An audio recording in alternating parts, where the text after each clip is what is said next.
म्हणजे कुर्टे बेट आपल्याला सांगितलं ते कुर्टे बेट या आकाराचं होतं. 48 एकरचा परिसर. तर त्या बेटावरचा सगळा दगड फोडून बेटाच्या कडेकडेनं भिंत बांधलेली आहे. भिंतीची उंची आपण आता एक अंदाज आला 30 ते 35 फूट उंच, 8 ते 10 फूट रुंद. त्याला हे जे अर्धवर्तुळाकार भाग आहेत हे बुरुज आहेत. 27 बुरुज आहेत, 45 जिने आणि 40 शौचालय. बरं, आता एवढ्या लांबीची तटभिंत त्यातली आपण किती चाललो माहितीये का आपल्याला? फक्त आपण एवढी चाललो. इथे राजांच्या हातापायचे ठसे बघितल्याने असं चालत इथे आलो नगारखान्याकडे. इथनं खाली उतरलो, हे जरीमरी मातेचं मंदिर बघितलं आणि इथनं सरळ आता इथे आहोत आपण मध्ये सेंटरला. तर सगळा हा पूर्ण किल्ला 2.5 वर्षात बांधून घेतलेला आहे. सांगितलं इंदुलकर आर्किटेक्ट आणि इंजिनियर.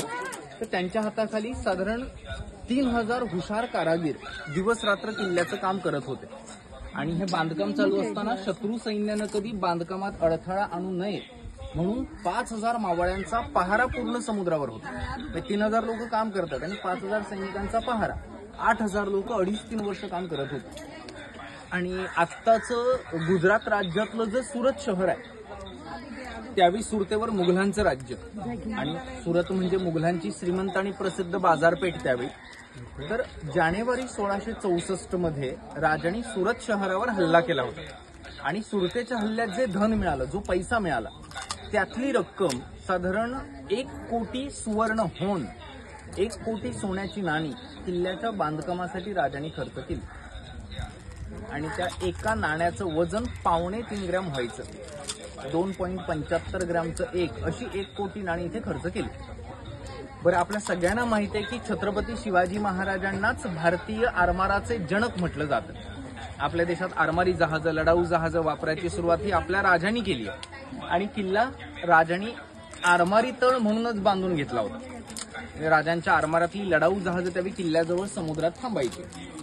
मायनाक भंडारी, दर्या सारंग आणि दौलत खान हे 3 अधिकारी त्यावेळी इथलं आरमाराचं काम बघत होते. मायनाक भंडारी, दर्या सारंग आणि दौलत खान. आणि त्यावेळी आपल्या देशात ज्या परकीय सत्ता होत्या, पोर्तुगीज, डच, सिद्धी, इंग्रज, या लोकांकडनं आपल्याला माहिती आहे ना किनाऱ्यावरती हल्ले व्हायचे, लूटपाट व्हायची, लोकांना उचलायचं, जहाजात टाकायचं, युरोपमधल्या देशांमध्ये गुलाम म्हणून विकलं जायचं. आता त्यावेळी काही आपल्याकडे आरमार नव्हतं, त्याच्यामुळे या परकीय सत्तांशी किनाऱ्यावरती आपल्या लढाई व्हायच्या. पण एकदा ती लोक आपल्या जहाजात बसून समुद्रात निघून गेली की आपण तिकडेच उभं राहायचं की अरे ते निसटले. मग त्यावेळी राजांच्या लक्षात आलं की जर समुद्रावरचं आपलं वर्चस्व हवं असेल किंवा यांना जर रोखायचं समुद्रावरती तर मग आपल्याकडे सुद्धा आरमार हवं. आणि जर आरमार हवं तर मग आरमारी किल्ले सुद्धा हवे. मग त्या अनुषंगाने किनारपट्टीवरती हे किल्ले राजाने उभे केले. तर हा सिंधुदुर्ग.